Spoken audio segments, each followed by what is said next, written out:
વલસાડ જિલ્લાના નાના પોંડાથી પારડી માર્ગ પર આવેલ અરનાળા ગામ નેશનલ હાઈવે 848 પર એક મહાકાય અજગર દેખાતા સ્થાનિકોમાં ભય અને કુતૂહલનું વાતાવરણ સર્જાયું હતું. રોડ પર અચાનક જ મોટો અજગર દેખાતા વાહન ચાલકો ગભરાઈ ગયા હતા અને માર્ગ પર ચાલતા વાહનો થંભી ગયા હતા. કેટલાક લોકો મોબાઈલમાં વિડીયો બનાવવા લાગ્યા તો કેટલાકે તરત જ જીવદયા ટીમને જાણ કરી. વાતની જાણ થતાં જીવદયા ટીમના કાર્યકર નીરવ પટેલ તાત્કાલિક સ્થળ પર પહોંચી ગયા હતા. તેમણે પરિસ્થિતિનું શાંતપણે મૂલ્યાંકન કર્યું અને આસપાસ ભીડ ન એકઠી થાય તેની વિનંતી કરી. તેમની કુશળતા અને ધૈર્ય વડે અજગરને કોઈ ઈજા ન થાય એ રીતે સુરક્ષિત રીતે પકડી પાડ્યો. આશરે 12 ફૂટ લાંબો અજગર સંપૂર્ણ સ્વસ્થ હાલતમાં મળ્યો હતો.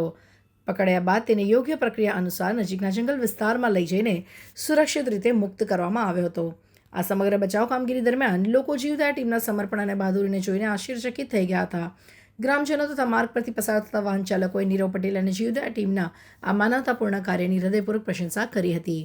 ઘણા ગામ લોકોએ જણાવ્યું હતું કે આવા કાર્યથી પ્રાણી પ્રેમ અને પર્યાવરણ જાગૃતિનું ઉત્તમ ઉદાહરણ પૂરું પાડવામાં આવે છે. ઉલ્લેખનીય છે કે અરનાળા વિસ્તારમાં આસપાસના જંગલોમાં વન્ય પ્રાણીઓની અવરજવર રહેતી હોવાથી જીવદયાની ટીમ સતત જાગ્રત રહે છે. આજની ઘટના ફરી એકવાર એ સાબિત કરે છે કે માનવતા માત્ર માનવ સુધી મર્યાદિત નથી, પરંતુ દરેક જીવની સુરક્ષા અને કલ્યાણ માટે પણ એટલી જ જરૂરી છે.